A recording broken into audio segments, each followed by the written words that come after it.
I'm Matthew Cottrell. I'm the chair of the American Studies Department, faculty member in American Studies, Ethnic Studies, and Africana Studies, and I'm here today very happily to introduce Denise Cruz, assistant professor of English at the University of Toronto and winner of multiple awards from the Ford Foundation and the Social Science Research Council, author of widely cited essays in American Literary History, American Quarterly, PMLA, and the Journal of Asian American Studies.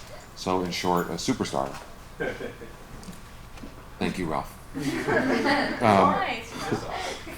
Her work is breathtakingly original. It radically expands our understanding of the relations of regions and nations and peoples, broken down by race and sex and class and language in the global South and indeed in the world. Her first book, Trans-Pacific Femininities, The Making of the Modern Filipina, published by Duke in 2012, is a landmark. In a series of graceful, interwoven chapters, she makes a critically significant intervention into the now roiling conversations about the war and empire, migration and decolonization, and diaspora. She traces the movement and representation of a very particular set of Filipina tropes, including that of the cosmopolitan woman and the male sojourner, over a period of time and space. Weary in her debt for the location and recovery of the self-styled, elusive Filipina subject, long submerged beneath the heteronormative and homosocial roots of the Pacific Rim. The book stands almost without competition as a major corrective to multiple important fields. A narrative of exchange, transfer, and translation, it illuminates and theorizes the Trans-Pacific as a supercharged singularity no less and no more important than the Black Atlantic or the Circum-Caribbean. The keystone concept of the book, those Trans-Pacific femininities of the title, is fascinating. While mapping out a literary genre that spans literally oceans, Denise centers her work on the representation of the globe-trotting Filipina in the 20th century, assumed to be mixed in a number of ways. In a series of striking, skillful, close readings, Denise calls our attention to the widespread excitement about this globally and culturally promiscuous icon. She points to the concern about the Filipina's shrouded politics and the intrigue surrounding her education and her polyphonic nature. She asks that we look at her metaphorical and literal status as a switching point of worlds and peoples. In doing all of this, she displaces the international Filipino male, long thought to be one of the most enduring and important representations to emerge from the literature of the Pacific Rim. Denise's follow-up project, and this is what she's brought for us today, is connected to her earlier work by an interest in the local, national, and transnational flows of culture. But Runways, Filipino Couture, and the New Silk Road also represents a fundamentally different scale of project, marked by extraordinary intellectual ambition and reorientation, and with the potential to be a real game changer and paradigm smasher.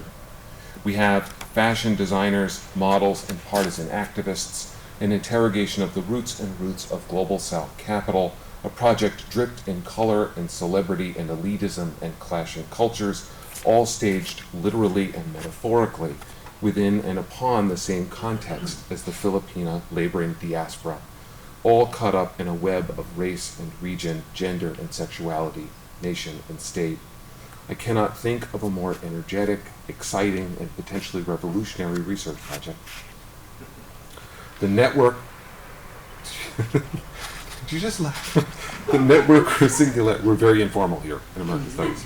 The network or singularity she is uncovering here, linking the Philippines to Saudi Arabia, Singapore, and India, and exposing the power of celebrity beyond the reach of the U.S. and continental media, is completely unknown to humanists and absolutely astonishingly important.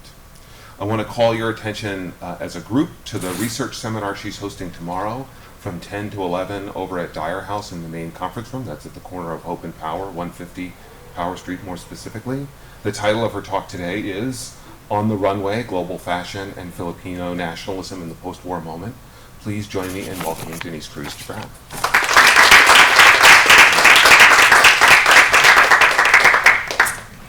Thank you, Matt, for that really astoundingly generous introduction. I'd like to begin by thanking all of you for coming, but also thanking Tricia Rose, Nancy, and the Center for the Study of Race and Ethnicity in America and its partners for bringing me here today. I'd also especially like to thank Caitlin and Christina for their amazing support. It's nice, too, to be here at Brown, whose capacious understanding of American studies and Asian American studies in its transnational and hemispheric scope has been really critical to my work. So it's great to be here. On a balmy, humid evening in June last year, Philippine Fashion Week, Holiday 2015, opened at the SM Aura, Manila's most recently built urban mall. There are 16 of them in the city. The mall is located in Bonifacio Global City, a modern development built on the site of the former U.S. military camp, Fort William McKinley. On that night, casual shoppers, if they weren't paying attention, could have quite literally bumped into the runway. That year, designers showcased collections for Holiday 2015 in the center of the mall, ringed by global fashion chains and department stores from the United States, Europe, and Asia. On that day, models strutting the catwalk competed with the bright anniversary sale banners for Tokyo-based giant Uniqlo, the music from Miss Selfridge, and the soft neon glow of a nearby Pinkberry yogurt shop. Although hedges were somewhat strategically placed to shield the audience from the curious passerby, the show was and was not an event. On the floors above the show, some gathered to lean against the glass to watch for a moment. A woman with a stroller paused to feed her baby. A few people leaned their elbows on the glass while sucking on straws in large plastic cups. Others ignored the show altogether and continued on their way, bags in hand. The 3 days of shows at the SM Aura were just the latest incarnation of Philippine Fashion Week, an event that, although it's currently in its 20th year in Manila, is nevertheless struggling. The year prior, the organizers crammed all of the shows into a single day to the annoyance of the fashion press. In 2015, there were rumors of designers pulling out of the show to instead commit to other fashion showcases. At the SM Aura shows, many designers were new to the fashion scene and lacked independent funding to mount a show. Thus, in order to participate, a good number had to make a trade, allowing corporate sponsors to assist them with the cost of materials and production in exchange for the direct inclusion of products on the ramp and in video commercials. While some incorporated product placement with subtle color swatches that matched the products, others were a bit more obtrusive, and rather unfortunately so. Like these models who posed with iPhone cases and iPad cases and pretended to peruse their devices, flipping open the case to swipe a screen or pretend to text a message to the amusement of the crowd. I begin with this contemporary staging of fashion in the Philippines as a preview of where I'll end up today. For in what follows, I'm going to backtrack several decades to reveal a very different fashion scene. The story of the runway show's emergence and importance in Manila in the 1950s and 60s offers a glimpse of an alternate trajectory of not only global fashion history, but also post-war nationalism in the Philippines, and how and why spectacles of race and nation were critical to Western dominance in Asia and the Pacific.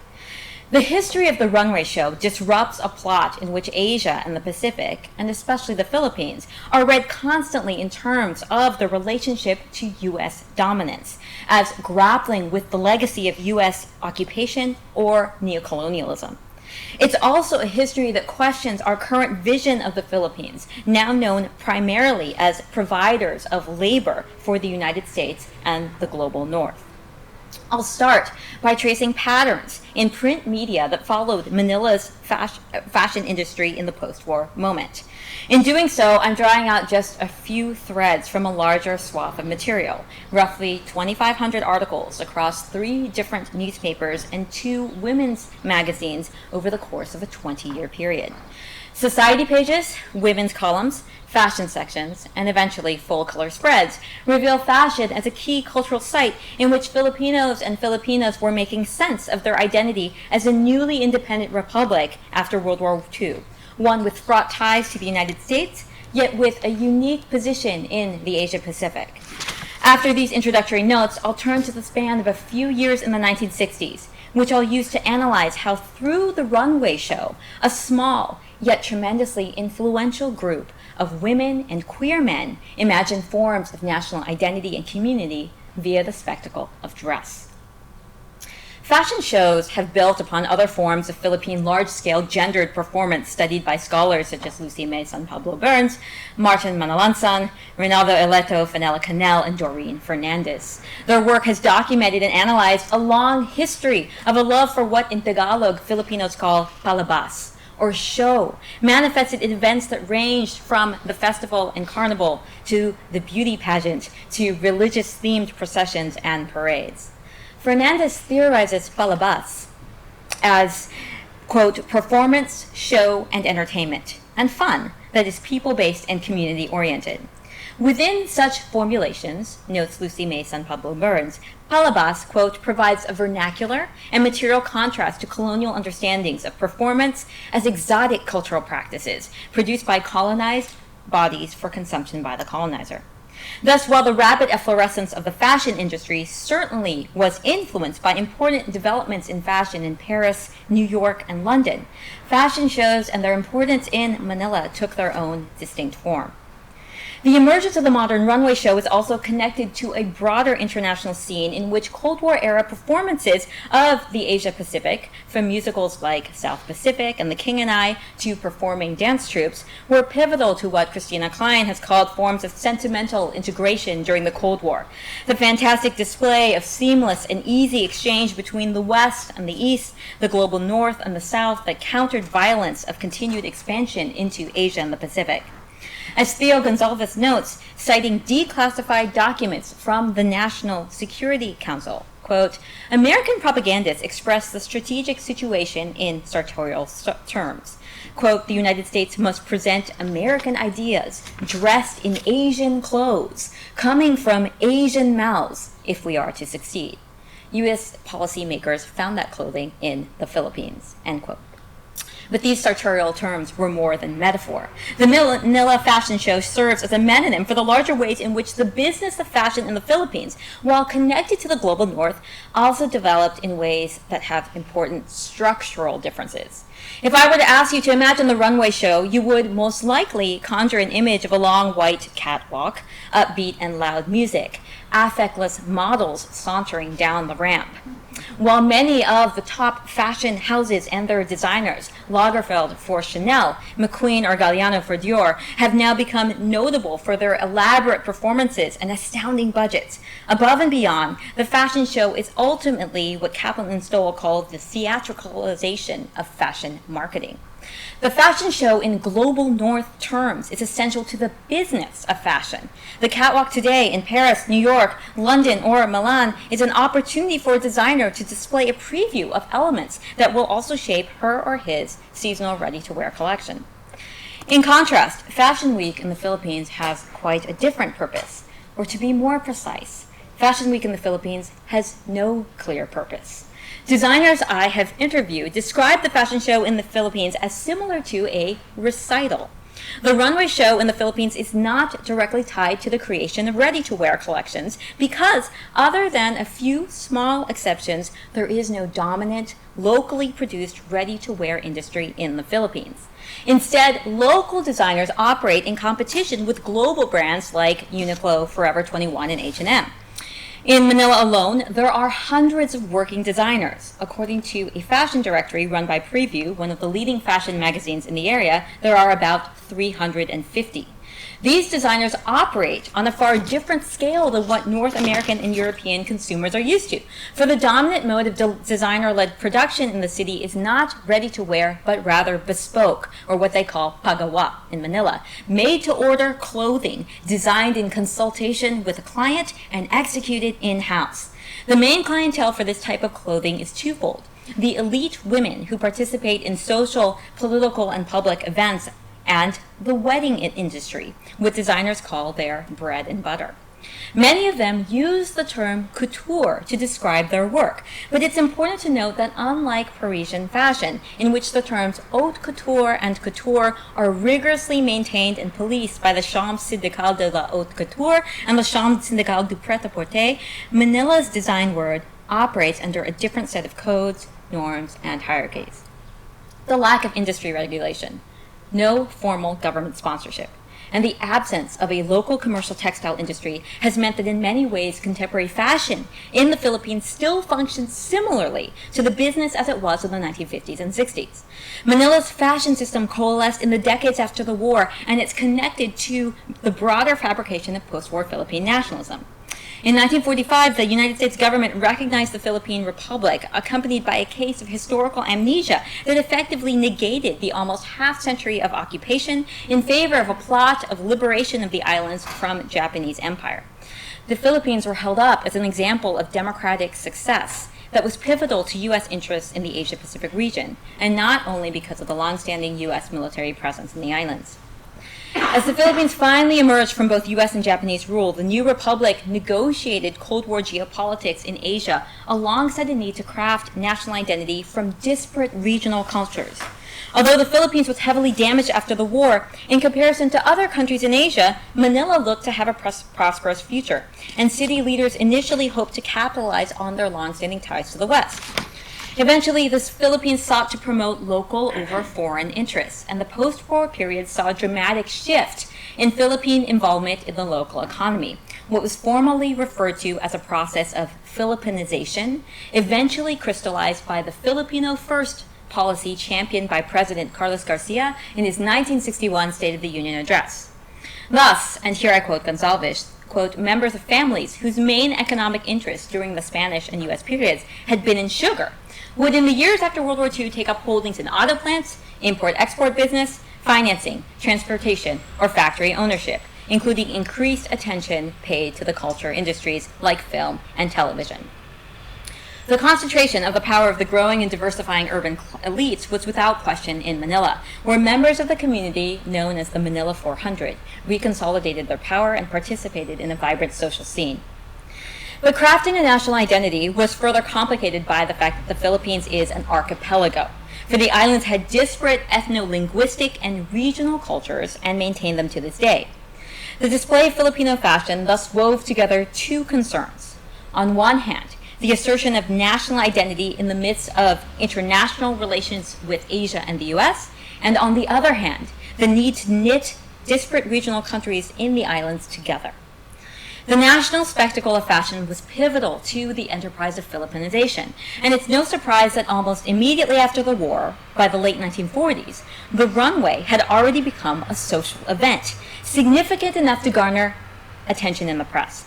People responded to the potential of post-war Manila fashion with heady exclamations of its potential. Manila could be a fashion capital, Asia's version of Paris, New York, or London. In 1945, Don Petada, who eventually would go on to become a designer in New Zealand and was, incidentally, Rita Hayworth's cousin, proclaimed with confidence in an article in the Manila Times that Manila, quote, would be the fashion center of the Far East. I predict that all countries in the Far East, including Japan, will pattern feminine apparel after designs created and worn in the Philippines. And I believe that fashions in the Philippines will also have an influence on what women in the western part of the world wear. This is true, I think, because the war has brought the Filipino people and their customs and styles into the limelight throughout the world. Filipinos still idealize these initial post-war days of a city with promise, illustrated by websites dedicated to Manila nostalgia, that's an actual name of a blog, featuring photos of the bustling Escolta district in the Philippines, where shoppers would frequent department stores on lazy afternoon strolls. To set the stage for my reading of the runway show of the 50s and 60s, I need to underscore how fashion in the city was formally circulated before the war. In the decades of the Commonwealth, the lady of a prominent social family would work closely with her dressmaker or modista. While in later years fashion would be divested from the calendar, writer Carmen Guerrero Nakpil's column, The Good Old Days, fondly recalls pre-war fashion circulation, when the styles of the day were set biannually by the city's elite women, quote, socialites and fashion leaders, on New Year's Eve at the Club Filipino and 3 months later at the fashion shows at the Philippine Carnival Auditorium.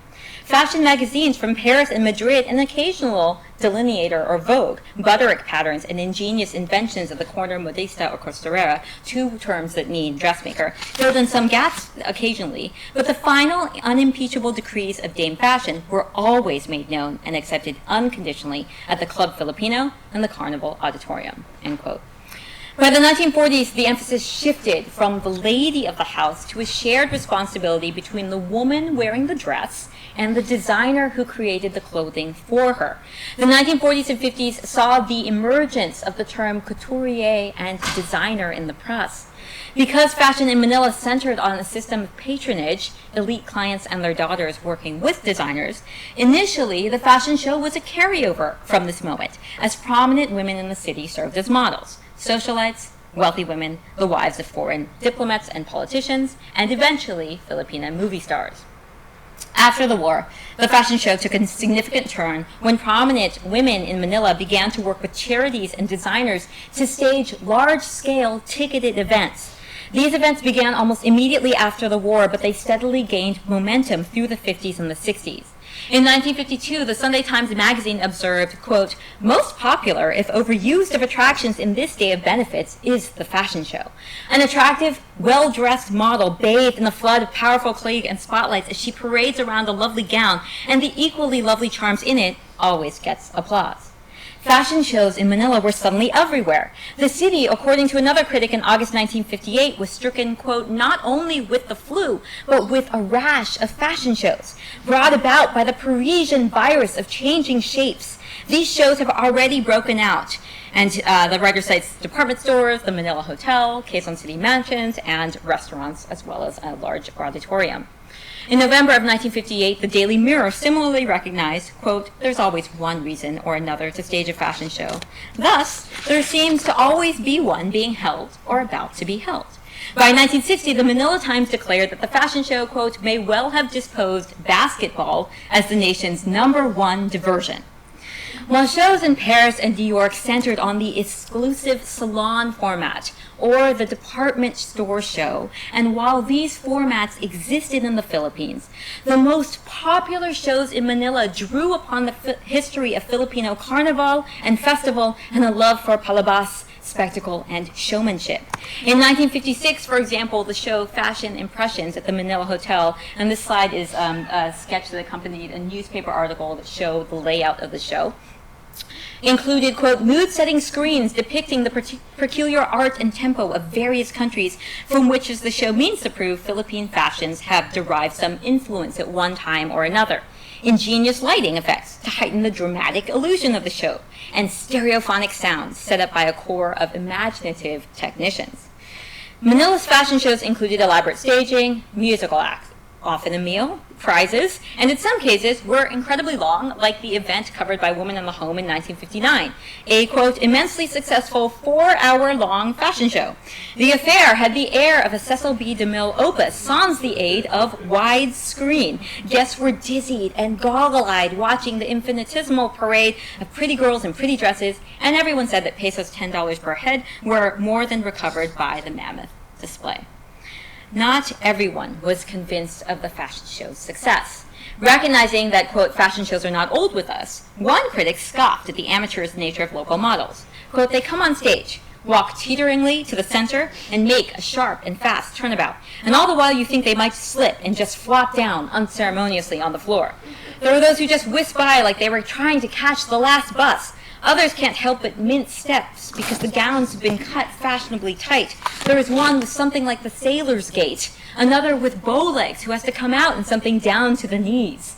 In the same year, another critic cautioned that the integrity of the designers' dresses were compromised by couturiers who were trying to compete and outwit each other, resulting in gowns that were too glittery and over-accessorized. Shows were notoriously long and always delayed. One show in October of 1958 started an hour and a half late. Designers had taken inspiration from birthstones. In the end, January was not ready yet, so they sent February out instead. It's hard, with even these snippets, to capture the scale of how fashion consumed the city, to illustrate how much it was on the mind of the city's residents. Perhaps a better way is to show you this timeline of fashion events with thanks to my research assistant in Toronto, Evangeline Holtz. If we look just at 1961 and 1963 and count in terms of numbers alone, in 1961 there were 26 different fashion shows. In 1963 there were 42 spread out over the course of the year. This account of Filipino couture is not to suggest that interest in fashion was unique, because globally, the story of fashion, as we already know, shifts after World War II. After 1947, Christian Dior premiered what was known as the New Look, shifting global interest in fashion back to Paris. Women in the Philippines paid attention too, and the pages of fashion magazines bear witness to the debate over the New Look, trendy skirt lengths, or shapeless shift. What I'm suggesting, however, is that the spectacular display of fashion took on an unprecedented scale in Manila. The 1940s to 60s are considered especially important to tremendous shifts in the fashion industry.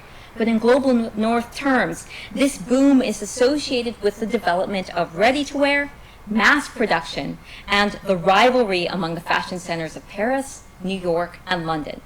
In the last section of this talk, I'd like to reroute our understanding of fashion by turning to two more specific examples that originated in Manila but eventually traveled beyond the city. In the 1960s, Manila's fashion world escalated to an entirely new level. As the years progressed, the spectacle of fashion required funding, and in these years, the runway show shifted from its primary purpose as a charity benefit. Shows became platforms for, if not the clothing, then certainly the designer, and ultimately the nation. By this time, another significant change had occurred. A field of designers that had been comprised of men and women in the 40s and 50s was, by the 1960s, completely dominated by men. According to one article, quote, gown making had been, for a long time, women's work in the Philippines. But in the past dozen years, it had gradually changed hands. The gown maker is now male. Fashion has a new king, and the scissors are his scepter. Here's a photo given to me by model Conchita Bernardo, taken in the 1960s. She's surrounded by the top male designers of the day. These men crafted their celebrity carefully. They were almost all queer men. As one model who worked with them explained to me over tea with a laugh, honey, of course they were all gay. They were all so increasingly powerful. No doubt about it, couturiers are recognized as a political force, argued Women in the Home in 1965. They were competing for the same clients. They formed rival couturier and designer associations, whispered to the press that one was merely copying the styles of the other. They left the dress shops where they had apprenticed and began striking out on their own, setting up their own ateliers. To do so, they needed capital and clients, and they needed the recognition of a name. The large-scale fashion show and the funding that came with it was critical to the success of these designers, as was the increased dependence on sponsors for funding. In addition to wealthy and prominent clients, they turned to corporate sponsors, from Max Factor makeup to automobile companies to local television to textile mills. By 1960, there was a growing sense of wariness with the fashion show's ubiquity. Designers were thus pressured to make the fashion spectacle bigger or better.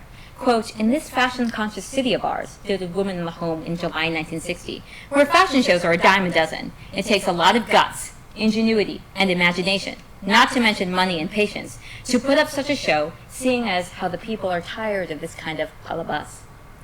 Thus, when musical acts, dancing, cinematic screens, and large-scale auditoriums weren't enough, in the 1960s, fashion designers and organizers decided to take Manila fashion on the road, exemplified by the runway extravaganza Fashion on Wings.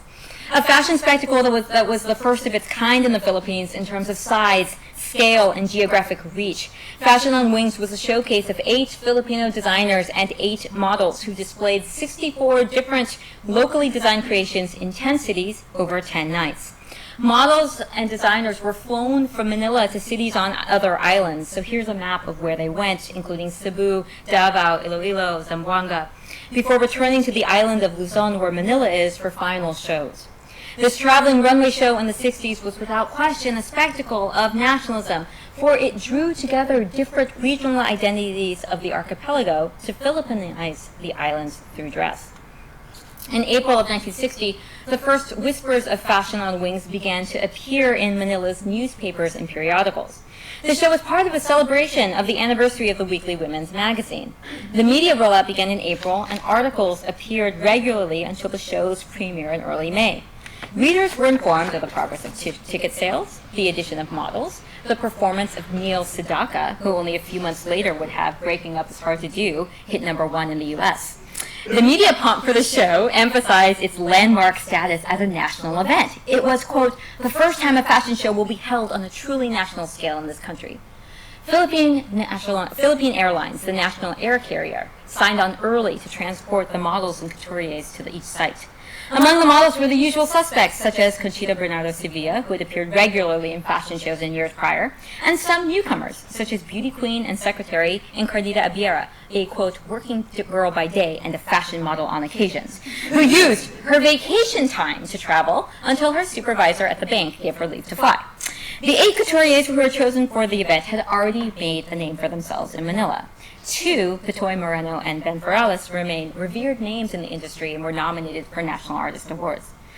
Part publicity stunt, part festival act, part tourism campaign, Fashion on Wings was designed by organizers with high hopes for its display of couturiers who, quote, may yet make Manila a world fashion capital. In general, the public responded to the hype. Models were greeted with brass bands and leis. They were driven to crowd-lined streets in convertibles. Tickets sold out and escalated as the show progressed. Cebu City's opening show had an attendance of 5,000, and the numbers only grew from there.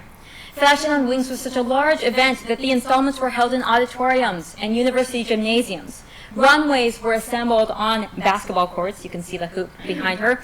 Photos of the event show crowds eagerly watching on the floor and in packed balconies, willing to pay up to the highest price of 100 pesos, though tickets started at 1 peso, to indicate their social status. The show culminated in an astounding finale in Manila, held in the domed Araneta Coliseum to an audience of 25,000. This was, by the way, the same venue that 15 years later would host another event that sold out to capacity, the 1975 Thrilla in Manila match between Muhammad Ali and Joe Frazier. And for a more recent comparison, Paris Fashion Week's 2014 turnout was about 5,000 people. Fashion on Wings projected a spectacle of national identity that was on one hand interregional. It brought together designers grounded in the center of fashion production, Manila, to the north and south of the islands. As such, it was meant to draw tourist interest in regions of the islands that might not have been known to other Filipinos. Helen Sanchez thought as much when she first heard about the show at a meeting for the National Foundation of Women's Clubs, and made it her own imperative to bring the show to her city.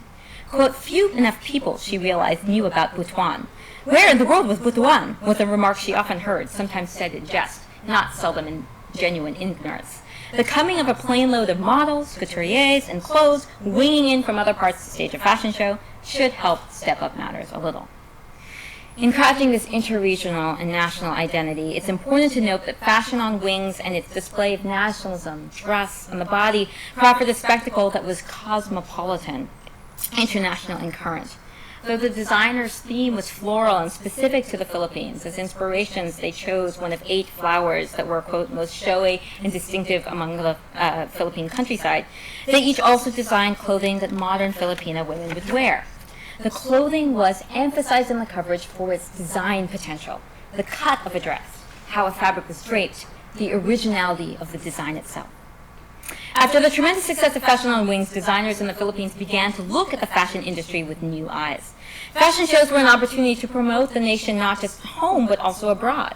If a traveling fashion show could be so popular in Manila, why not take the display of fashion further? This was the era in which air travel was increasingly important, so it was not unusual that the Philippines sought to capitalize on the potential of tourism and travel to the islands. After all, other forms of marketing the nation through palabas had already proved to be successful. The Bayanihan dancers, studied at length by Theo Gonzalez, rose to prominent success in the Cold War period, performing folkloric dances from various regions in the Philippines to international audiences to great success. A government grant from the Philippines offered 200,000 pesos to cultural groups that would, quote, represent the country abroad. After a successful show titled Karilagan, or Spectacular, at the World's Fair in Seattle in 1962, the Philippine Couture Association returned home to Manila with bigger goals. They decided to plan Karilagan 1963, which promised to, quote, spotlight Manila as the fashion center of the Orient, and to generate interest among Southern Californians to visit the Philippines. Multiple constituents were involved in the show, including the Philippine government's Department of Foreign Affairs, the Filipino community, the Philippine Consulate General, and the Century 21 Center. Performances were sold at $2.50 and available at the Consulate General, but also at markets, music, and bookstores. 350 women attended the first show in Seattle. they saw a display of, quote, lavishly hand-wrought creations in uniquely Philippine fabrics. In its first few years, Carilagan promoted a version of Philippine fashion that would draw upon its unique cultural influence. The vivid colors and handwork, indicating the, quote, Muslim and Spanish heritage of the Philippines. Gone were the butterfly sleeves associated with the Philippines. In were eased waists and frankly feminine lines. Ben Ferrales, one of the designers, said the show was aimed at introducing high fashion designed for Westerners. For the remainder of the 1960s, Carilagan would add other stops and locations. Bangkok, Rome, Spain, and Italy. But by the 1970s, the show had become, quote, essentially a tourism show. This is the Manila Times. Philippine scenes and faces are projected on a back screen. Figures and shadows come alive and lively. Strobe lights play on dancers, on the glittering costumes, on Jimmy Melendez pouring out the Kundiman, a love song, in his powerful tenor. Eventually, Carilagan returned home to Manila, and costume women performed at the Hilton and other hotels for guests during the lunchtime spots. In Manila, Carilagan is still fondly remembered today because it provided regular work for models and designers. But as designer Christian Espiritu notes, by the 1970s, the series had become rather kitschy, only a shadow of what it once originally was. As Carilagan continued to evolve, the emphasis on clothing for the modern woman gradually began to fall away. Instead of marketing clothing, designers began to market the nation and a collapsing of ethnic, religious, and regional identity, one that instead began to emphasize local fabrics, like piña, or embroidery, or elaborate beadwork. Carilagan thus showcased the crafting of garments rather than the aesthetics of the design itself. Like other touring cultural productions, Carilagan became an example of a particular kind of performance in which, as Gonzalez notes, urban cultural workers had undertaken to both ethnicize the nation and nationalize the folk. But this nationalizing of the local also had material repercussions for the fashion industry. Carilagan aimed to bring Philippine fashion to a Western audience, but its transformation from a runway show that promoted clothing for an international market into a tourism show that promoted the Philippines for marketable ends would signal changes to come for Filipino fashion and its relationship to the rest of the world. In the late 60s and early 70s, fashion across the globe changed dramatically. In Europe, Yves Saint Laurent opened the Rive Gauche boutique in 1966, laying the architecture for the ready-to-wear industry that we now know today. The reason that you can walk into a shop, pick up something of a size that approximates your body, pay for it, and take it home, or do all of the above without ever leaving the comfort of your own living space. In this period, the prominence of haute couture continued to diminish, and couture giants from Prada to Chanel began to think about how to market their designs to middle-class consumers through accessories rather than clothing. By the 1970s, fashion's luxury, as Dana Thomas notes, was beginning to lose its luster. While global fashion in the 1970s became swept up in the ready-to-wear revolution, Philippine fashion would not continue on this path. Filipino designers did experiment with ready-to-wear, but in the end, RTW would not take off in the Philippines. Instead, the made-to-order couture industry would remain, championed and kept in business by the city's elite women, the most famous of whom, Imelda Marcos, sitting here in a lunchtime fashion show, would capitalize on the potential of fashion and palabas in order to produce a lasting, memorable, and iconic political image. In the 1970s and 80s, the same years of the Marcos regime, Manila's fashion industry would also be directly affected by the Philippine peso's spectacular descent, by martial law, by the ultimate failure of the national textile industry, and above all, by the delineation of the Philippines as a special export processing zone for companies in the United States and the global north in the 1980s and 90s. Eventually, the Philippines would become a central site for the remapping of garment manufacturing in countries in the global south. As a result, the label "Made in the Philippines" is itself indicative of how the Philippines has become associated with the inexpensive manufacturing of clothing rather than its creative design. The story of the runway show I've just recounted is meant in part to counter and historicize this more popular image of what it means for clothing, or now a Michael Kors or Coach bag, to be made in the Philippines. but more broadly, the history of the runway show, its spectacle, its connection to queer men and women, and its movement across the nation and then beyond its borders also prompts a reconsideration of U.S. imperial and neo-colonial influence. The post-war Philippines and its cultural forms can certainly be read alongside the American Cold War management of Asia, the dominance of the U.S. military, or the prominence of male politicians like Ferdinand Marcos. The story of the runway show, however, reveals that women and queer men were also pivotal to this period of national redefinition. The designers and couturiers, the society women who posed as models, the organizers of fashion events, the sewers and embroiderers, the writers of the fashion press. They put on display an image of the nation that complicates how we imagine the Philippines and its citizens today as primarily labor for global export, either in the production of material objects or in the marketing of workers, nannies and nurses who care for others. These men and women also influence the structural differences that continue to shape the patterns of Filipino fashion and culture today. This world, however, and the prominence of made-to-order couture that has been in place for over 60 years is also on the brink of disappearing. Even though in recent years fashion school enrollments have increased and new designers continue to seek their fortune in Manila. The Philippines, despite the heady proclamations of fashion columnists and designers in the post-war moment, was not fated to become the fashion capital of the Far East, either on the level of designers or even production. Manufacturing has now shifted to other less expensive sites like India, China, Bangladesh, and Myanmar. The elite women of Manila now travel to New York or London, Hong Kong, or Paris to shop, and they have increasingly less patience for their couturiers. Why wait 3 weeks for a gown that I might not like, they ask, when I can buy something off the rack? The runways of Filipino couture are thus today at another crossroads, exemplified by Philippine Fashion Week 2015 at SM Aura, where struggling young designers, captivated by the dream of global fashion and its possibility, staged their clothing in the middle of a mall, both alongside and against the encroachment of mass-produced fashion that now threatens to no longer need the Philippines for its creation. Thank you.